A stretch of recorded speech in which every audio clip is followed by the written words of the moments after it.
The Bucks also could be in a little bit of hot water if Giannis is not fully healthy. It sounds like he won't be playing in at least game one, potentially even more. Bet whether or not you have any bets in that series, just how are you assessing that series with the Giannis injury information, and then also knowing that the Pacers beat the Bucks 4 out of 5 times this season? Yeah, and as a guy who loves NBA drama, I would have loved to have Giannis play in this entire series because him and the Pacers have some heavy drama going back towards last season.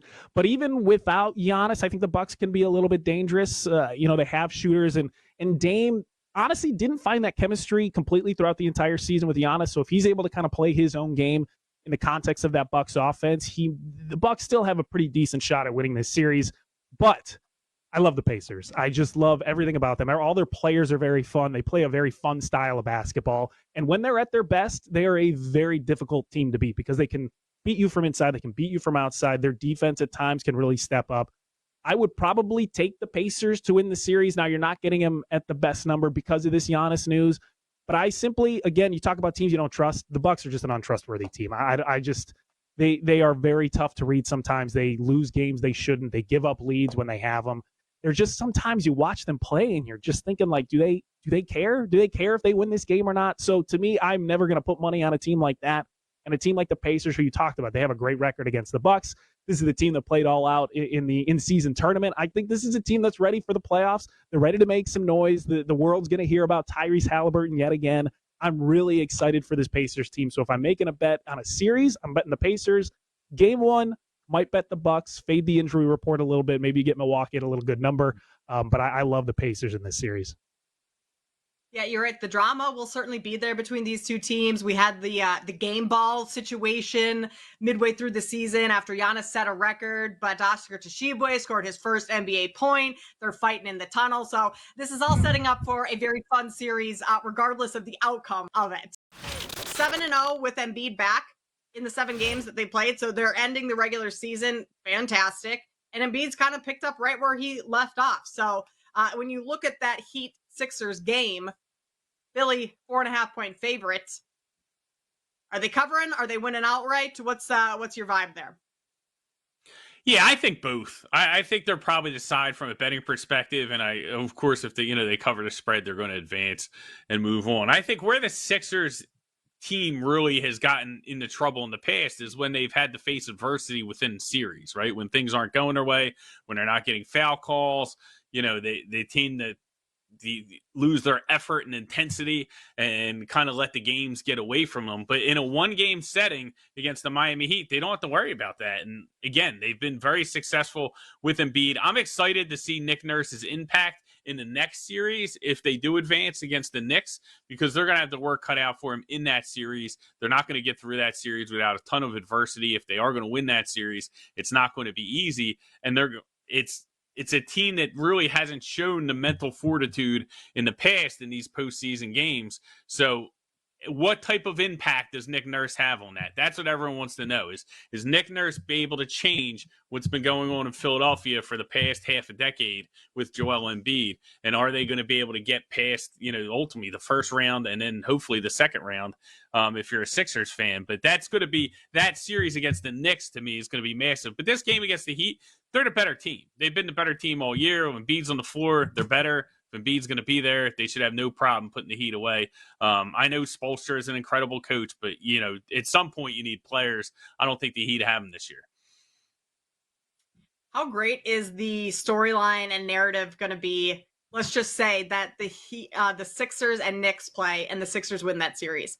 The Bucks and Pacers play, Bucks win that series, and we get Sixers Bucks in the second round. We get Doc Rivers against his former team going up against Nick Nurse, who is you ask 10 people who the better coach is between the two of them. I think 10 out of 10 would probably say Nick Nurse. So that would be quite the interesting series. Of course, we have a long ways to go until we get there, but Mark, that would be a fun one, would it not?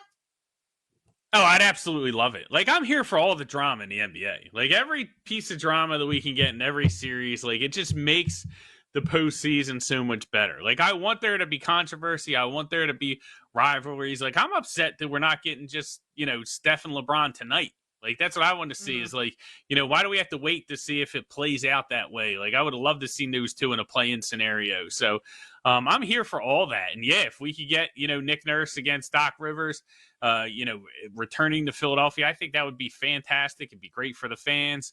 I think it'd be great for the Sixers. I think I would like the Sixers in that matchup, depending on, the health of Giannis. But we got a long way to go. We got to get by the Heat. I think they can do that. I think they'll do it easy. I think they are the betting side there. Just lay the points at the Sixers, and they'll advance as they get deeper in the playoffs and they run into adversity. That's where Nick Nurse really has his work cut out for him. And can he make a difference, with this Philadelphia team? And they captured the President's trophy. But I don't know if that's necessarily a good thing, because that's been given out 36 times and only 8 winners have gone on to win the Stanley Cup. Are the Rangers, this Rangers team, are they someone who could possibly break that streak and go all the way this year? Selfishly, I hope not. I was so excited when they won the President's Trophy because they're going to change some things in the East. I'm pretty high up on a few other teams besides the Rangers, but I will say I think that's just coming from a straight hater perspective. This team is pretty special, honestly. They had some unfortunate injuries, and every team kind of had those injuries. But I mean, Blake Wheeler was supposed to be this pillar for this team, and he was. There's such a high respect there. There was such an emotional post when he ended up getting injured. You have him go out, you have Heedle go out, you have this rotation, and you have these young guys come in, and these young guys adapted so quickly to the veteran presence and actually ended up helping out this team. So I think when it comes to the President's Trophy curse, this team has faced a lot of adversity throughout the season that's just kind of made them a very unique team as well. They have guys that are extremely hard to keep off the score sheet. Top 8 players set at plus ratings. 3 of the 8 defensemen between Fox Miller and Gustafsson are just tremendous two-way offensive defensive players. So they still have guys that can completely eliminate you in the D zone, but also contribute to the scoring tally. Chris Kreider on the power play, I mean, he's impossible. And I just think that Roslovic was a great impactful addition. Creates lanes for his teammates to be able to score off of, creates those last minute scoring chances. He's very irritating net presence wise. So I think that they have the unique DNA to maybe overcome the President's Trophy curse, but I still think that there's 2 teams in the East that'll give them a run for their money. My favorite part about the NHL playoffs is the upsets that we see. It's just so exciting to me. What are some teams that you think that could be going in that could surprise us in the NHL playoffs? Yeah, definitely keeping a closer look at the Panthers and their ability to potentially go back-to-back. I already threw out there a little bit that they're actually one of the top teams in the league for eliminating shots on goal and minimizing scoring chances, but it's also their physicality. What they did so well last season is how much they wear out their opponent. And the craziest part is that regardless of the season that they have had, Paul Maurice is so unimpressed by his own team. So that's a fiery motivation for a guy like Kachuk. Rodriguez has been such a plug-and-play player when they acquired him from Colorado, and Barkov is tremendous. So they have depth scoring, they have physicality, they have this resilience, and on top of that, they also get a lot of pucks off towards the net, so they're just a really fierce team to stop.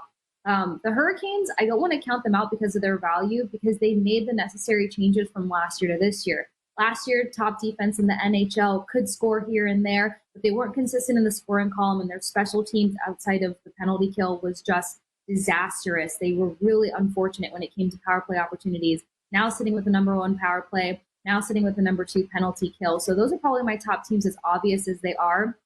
If there was a team to sneak in there, I'd be curious to see how far a strong defense and strong goaltending can carry a team that doesn't put up many points on the board. The Capitals kind of have a reputation for sneaking past teams because they lock them out. Lindgren's been standing on his head between the pipes, and this defense between Carlson and company has just been tremendous in the past 3-4 weeks. They're not letting many goals pass them. They're keeping opponents to 2 short goals. And if they can match 2-3 goals, then they're going to be pretty dangerous if they confirm their power play spot tonight.